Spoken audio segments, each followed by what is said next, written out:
You're listening to The Voice of Russia in London, bringing you a Russian perspective on developments in our two countries and the world.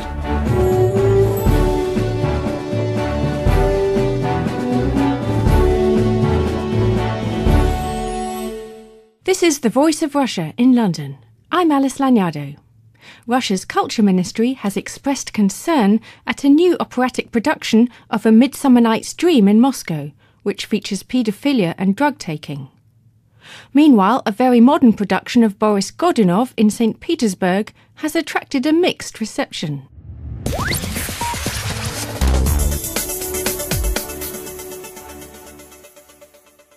A Midsummer Night's Dream is one of Shakespeare's most popular plays, and for most of us it's associated with love, beauty and fairies. But the English National Opera's new adaptation of the play is a little different. The opera, directed by Christopher Alden and with music by Benjamin Britten, is set in a boys' school half a century ago.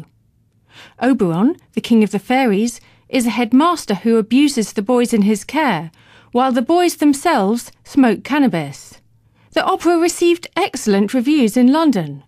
Critic Rupert Christiansen called it totally bizarre, sometimes beautiful, often baffling, occasionally bonkers, and really rather brilliant. This week the opera premiered at Moscow's Stanislavsky and Nemirovich-Danchenko theatre. The production has caused outrage among some Muscovites. Representatives from the Russian authorities went to see the production on Sunday. They're set to give their verdict in the next few days. Emotions are running particularly high because the production involves the children's choir. The theatre says, however, that parents were informed on the content of the opera beforehand and were allowed to withdraw their children if they'd wish to do so. It's unclear what sanctions the authorities can take against the opera if they find it offensive. The theatre does make it clear on its website that the opera is not suitable for children under 14. I asked arts reporter Galina Stolyarova in St Petersburg how she saw the reaction to the opera. I personally think it is an overreaction, but you have to consider the context, the contemporary cultural context that exists in Russia. First of all, not only the Russian government, but a large proportion of the Russian society is utterly hypocrite. And they have this idea of protecting children from the evils of this world. And people believe that it's best to pretend that the evils of this world do not exist. Not everyone will agree with that reading of the Russian cultural context, of course.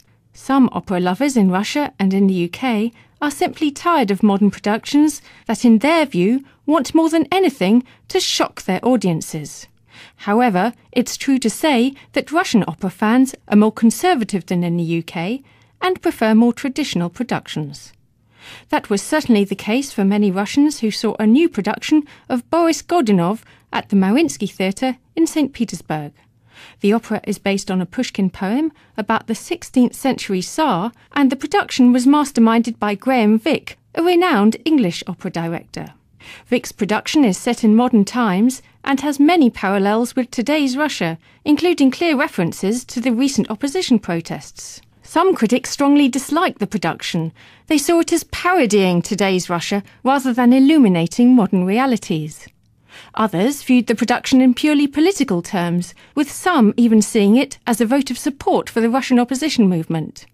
But those who saw Boris Godunov through a political prism may have missed the point, argues Galina Stolyarova. With this production, it's easy to fall into the trap of just simply politicking. And I think it's much more serious than that, because it touches the issues that have been important for Russia for many decades, and it invites the audiences to analyze the mistakes that the Russian people and the Russian authorities appear to have been repeating over the years.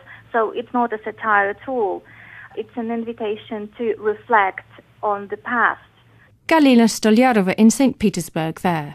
However the opera was staged, critics and theatre fans agree that the performances in the Mariinsky's Boris Godunov were above reproach.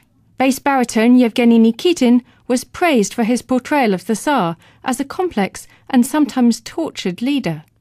Boris Godunov is sometimes portrayed as a misanthropic leader, or as a purely authoritarian figure, whereas Nikitin's reading was more nuanced.